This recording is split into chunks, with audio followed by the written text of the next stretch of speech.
નમસ્તે મિત્રો, વિતેલા 5 દિવસની અંદર નિફ્ટી 50 ના લેવલ ઉપર વાત કરીએ તો 26,100 ઉપરની ક્લોઝિંગ જોવા મળી. સારામાં સારી તેજી આપણા માર્કેટની અંદર શરૂ છે. હવે આવનારા 4 દિવસ, કારણ કે આ 4 દિવસ માર્કેટ આપણી શરૂ રહેવાની છે, એક દિવસ હોલિડેઝ છે અને સાથે કેવા રહેશે કે જેના લીધે આપણા માર્કેટને એ ઉપર લઈ જશે અને સાથે નીચે પણ, કારણ કે આપણું માર્કેટ છે ઓલ ટાઈમ હાઈ ટોપ ઉપર ટ્રેડ કરી રહ્યું છે. સાથે ગ્લોબલી એવા પણ ન્યૂઝ જોવા મળી રહ્યા છે કે જેની અસર આપણા માર્કેટ ઉપર થશે કે નહીં એ વાત ઉપર ચર્ચા કરશું. અને સાથે કયા સ્ટોક્સ છે કે જેમાં તેજીનો માહોલ શરૂ છે, સારી એવી તેજી એના સ્ટોક્સમાં જોવા મળી રહી છે, પણ આવનારા દિવસોની અંદર ફરી વખત શું આ સ્ટોક્સમાં તેજી જોવા મળશે કે આ સ્ટોક્સને તમારે વોચ લિસ્ટમાં રાખવા જોઈએ. આ તમામ મુદ્દાઓને ધ્યાનમાં લઈને આ વિડીયોની અંદર વાત કરીએ એ પહેલા સ્ટોક ઓફ ગુજરાતી લાયન્સ ચેનલની અંદર તમામ મિત્રોનું હાર્દિક સ્વાગત છે. એન્ડ સુધી વિડીયો જો અને સમજો કે 5 દિવસની અંદર માર્કેટ છે 4 દિવસ શરૂ રહેવાનું છે, કારણ કે 2 ઓક્ટોબરે ગાંધી જયંતિની રજા હશે કે બુધવારના રોજ, એટલે માર્કેટ આપણું બંધ રહેશે. હવે એક મહત્વના અંગે એક ન્યૂઝ એવા જોવા મળી રહ્યા છે કે જેના લીધે ગ્લોબલી એક ન્યૂઝ કે વોરને લઈને એક ન્યૂઝ જોવા મળે છે કે ઇઝરાયલ દ્વારા એઝોબુલના વિભાગની અંદર નસરઉલ્લાની ડેથ કરવામાં આવી છે, કે એમનું હત્યા કરવામાં આવી છે, કે જે એક ન્યૂઝ છે ગ્લોબલી આપણને જોવા મળી રહ્યા છે. આ સિવાય વોરને લગતા પણ ઘણા એવા ન્યૂઝ આપણને જોવા મળી રહ્યા છે. એટલે જ્યારે આપણું માર્કેટ ટોપ ઉપર હોય ત્યારે આવા એક ન્યૂઝને ખાસ ટ્રેક કરવા જોઈએ કે જોવા જોઈએ કે જેને લીધે માર્કેટની અંદર એક પ્રોફિટ બુકિંગ કરવાનો એક મોકો મળશે.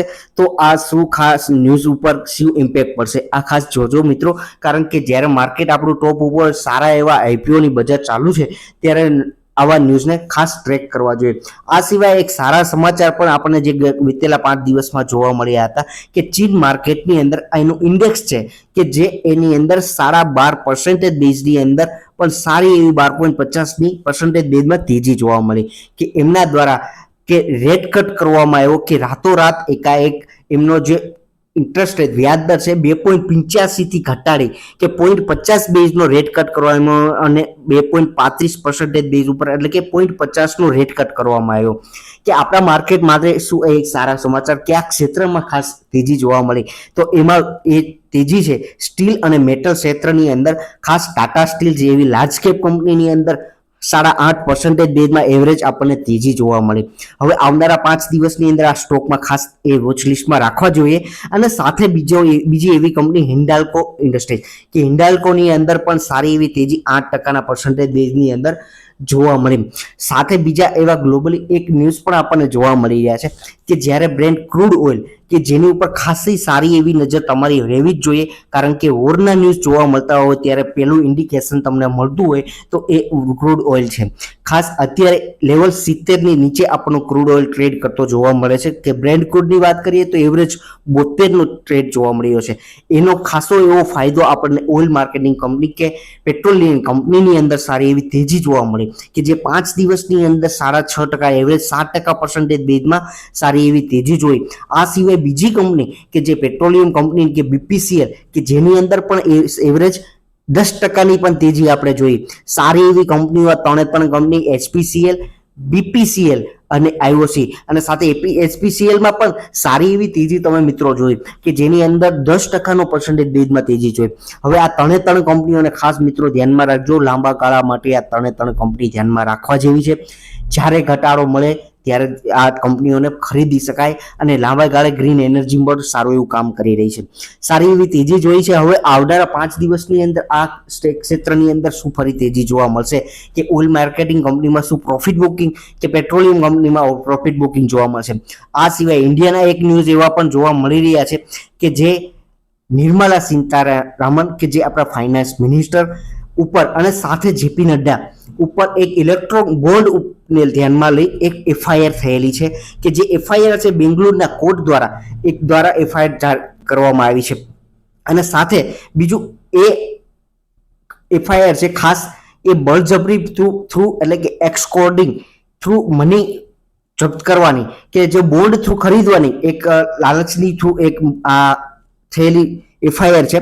એટલે કે આ એક ન્યૂઝ જોવા મળી રહ્યા છે, એફઆઈઆર થયેલી છે.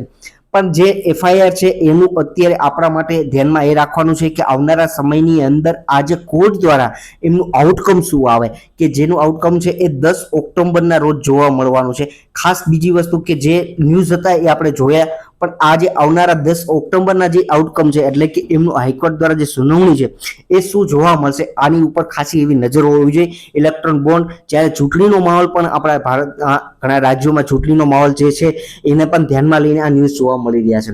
એટલા માટે ખાસ આ વસ્તુને પણ ધ્યાનમાં રાખવી જોઈએ. આ સિવાય ઘણા દિવસોથી, ઘણા વીકથી કે રવિવારના વિડીયોની અંદર, વીકલી સિરીઝના વીકલી વિડીયોની અંદર હું એનબીએફસી અને બેંકની કંપનીઓને ફરી વખત કવર કરું છું કે આ કંપનીઓને, એનબીએફસી અને બેન્કિંગ ક્ષેત્રની કંપનીઓને ખાસ નજરમાં રાખજો.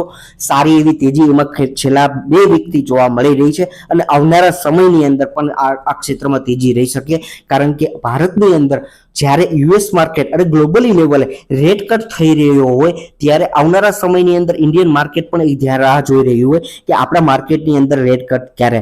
જ્યારે એમપીસીની બેઠક આવનારા સમયમાં નેક્સ્ટ વીક એટલે કે 8 થી 10 તારીખની વચ્ચે થવાની છે, ત્યારે તમામ વ્યક્તિઓની નજર ફાઇનાન્સ ક્ષેત્રની કંપનીઓ, આ સિવાય બેન્કિંગ ઉપર સારી એવી છે.